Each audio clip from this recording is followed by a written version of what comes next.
Welcome to Silent Secrets. In today's video, we uncover a story that proves how loneliness can whisper louder than reason. It's about choices we make in silence, the lines we cross without realizing it, and the cost of a single moment that can change everything. The Hollow House. The house had always been quiet, but that afternoon the silence pressed harder than usual. Adnan had left before dawn for yet another business trip, leaving behind the faint scent of his cologne and a note that simply read, "Back on Thursday." For years, that note, its brevity, its confidence, had been enough. But lately, it felt like a mirror reflecting how distant we had become. I moved through each room mechanically, rearranging cushions that didn't need straightening, cleaning surfaces already spotless. The ticking clock sounded louder in the absence of voices. I poured myself tea only for the steam to fog my glasses before I even took a sip. The taste no longer mattered. What I craved wasn't sweetness, it was company. I tried to distract myself with music, but the songs only amplified the ache. I reached for my phone, scrolled aimlessly, and set it down again. Even my own reflection in the mirror looked unfamiliar. A woman waiting for something unnamed. When the knock came at the door, it startled me. It wasn't frantic, just firm enough to break the rhythm of loneliness. Visitors were rare when Adnan traveled. I hesitated, halfway between curiosity and caution, and then I opened it. Kamal stood there, Adnan's longtime friend. We had met countless times at gatherings, yet he'd always remained on the periphery of my attention, a background presence to my husband's world. Today, standing in the doorway, he seemed to belong to a different story entirely. "Just in the neighborhood," he said with an easy smile. "Thought I'd drop by." I should have asked why, but the house behind me felt like a void, and his presence, his voice, filled it effortlessly. I stepped aside. The unspoken warmth. The shift was subtle. His laughter lingered longer than the conversation required. My replies came quicker, lighter. The air in the living room began to hum with something I hadn't felt in a long time: attention. We talked about ordinary things at first. Travel, books, the chaos of the city. Yet every word seemed to carry an echo, a layer of meaning unspoken. When I offered tea, he followed me into the kitchen. The space, once dull and still, seemed suddenly alive. The clink of cups, the low hum of conversation, the simple awareness of another human close enough to notice. "Adnan still traveling so much?" he asked casually. I nodded, unsure how much truth to reveal. "Work keeps him away." Kamal's expression softened. "Must be hard, the quiet." That single line cracked something inside me. For years I had built walls around that quiet, called it strength, patience, loyalty. Hearing someone name it aloud felt both comforting and dangerous. The conversation drifted toward memories of old days, of laughter we had all once shared at dinners, weddings, anniversaries. Somewhere between stories, I found myself smiling for real. When he finally stood to leave, the sunlight had turned amber. "It was good seeing you," he said. "Likewise," I replied. But when the door closed, the house didn't fall back into its usual stillness. Instead, it carried a new silence, charged, questioning, alive. That night, I couldn't sleep. My mind replayed his words, his tone, the way he had listened. It wasn't love. It wasn't even longing. It was simply the memory of being seen. Echoes of loneliness days passed. I filled them with errands and routines, but each task seemed hollow. Kamal's visit had disturbed the careful balance of my solitude. When another knock came 2 days later, my heart already knew. He stood there again, holding a small box of sweets. "You mentioned you liked these last year," he said, smiling almost shyly. The gesture was harmless on the surface, yet it carried weight. I invited him in before logic could protest. This time the conversation flowed even easier. We spoke about everything and nothing.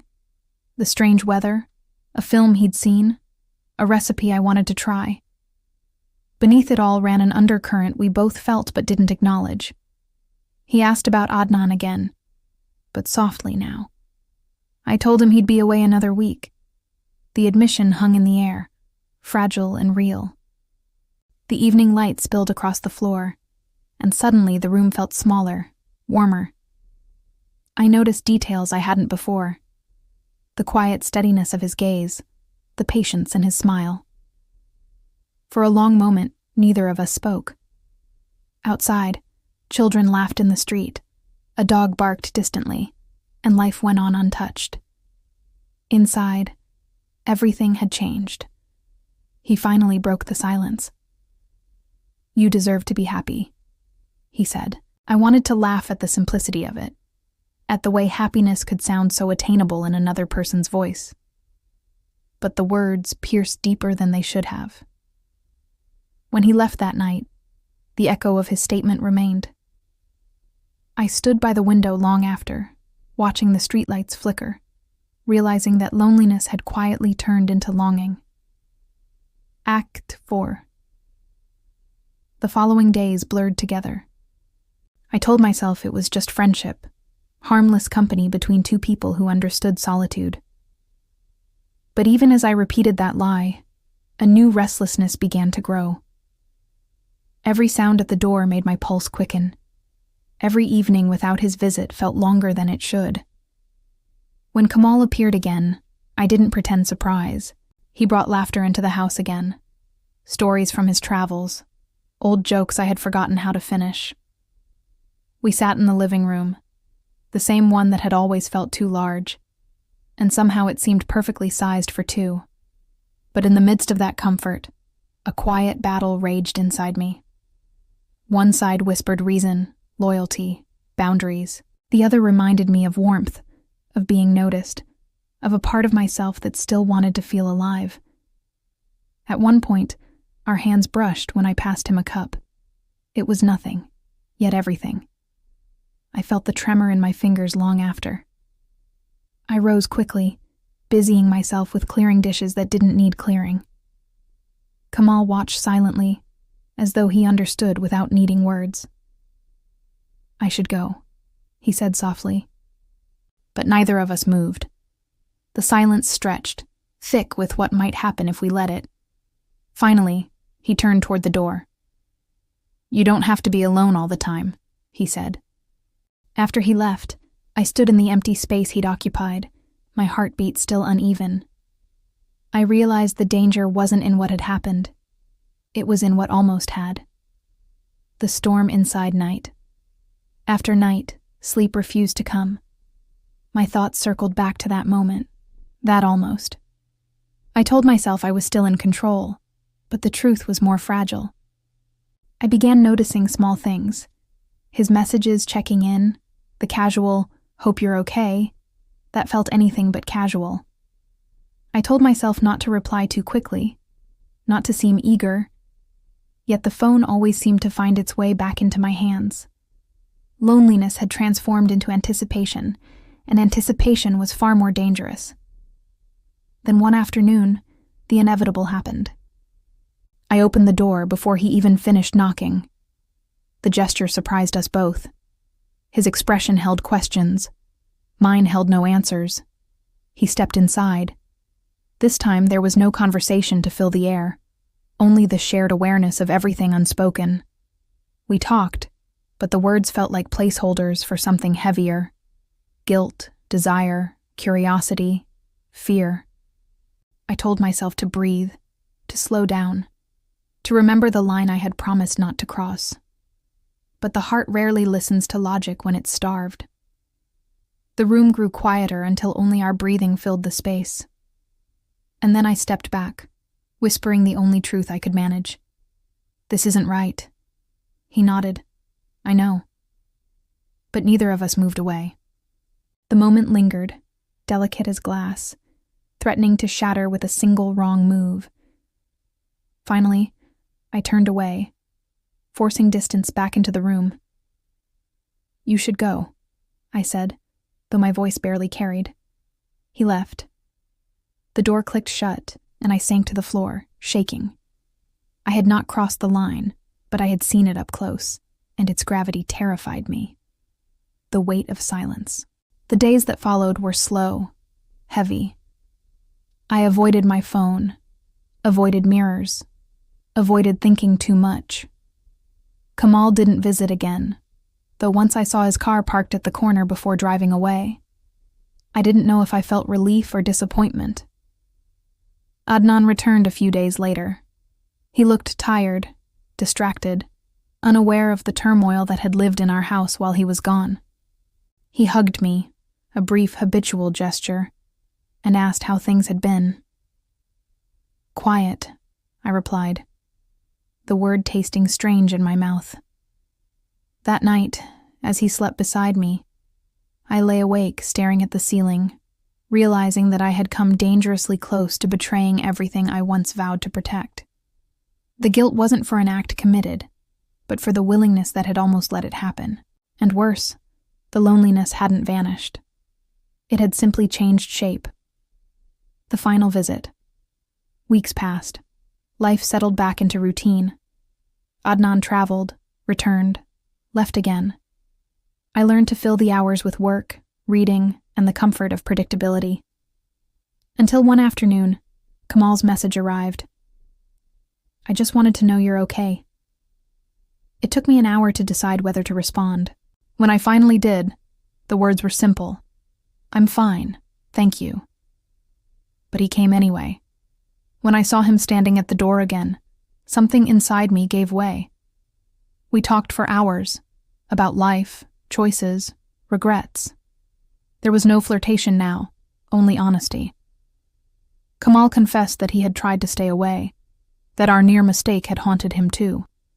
I listened, realizing how much both of us had lost, without ever actually crossing the final line.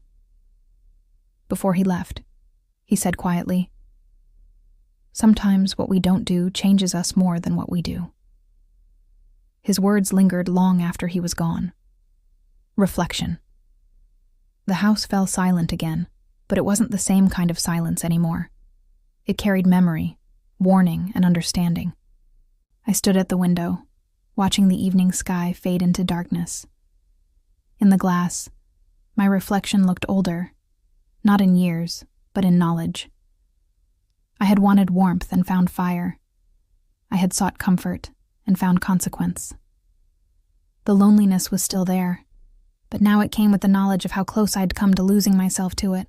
Sometimes the deepest betrayals are the ones that never quite happen, the ones we imagine, nurture, and almost allow. The quiet consequence. Months later, Adnan and I sat together at breakfast. He spoke about a new project, his words filling the air like background music. I smiled at the right moments, nodded where expected, all while a single thought echoed in the back of my mind. He will never know. And yet, I wasn't certain if that secrecy was mercy or punishment. I had learned that desire, once awakened, doesn't disappear. It merely hides, waiting. What mattered now was whether I let it grow again. The silence between Adnan and me had changed. It was heavier, but it was also honest in its emptiness. I knew what it meant now. The ending we choose one evening, months after Kamal's last visit, I found a note slipped beneath my door. It was short, written in his familiar handwriting. Take care of yourself. Some silences are better kept. I never saw him again. Years later, I still think of that time, of what almost happened, of what it revealed about me. The loneliness didn't destroy me, but it taught me that emotional hunger can be just as dangerous as physical temptation.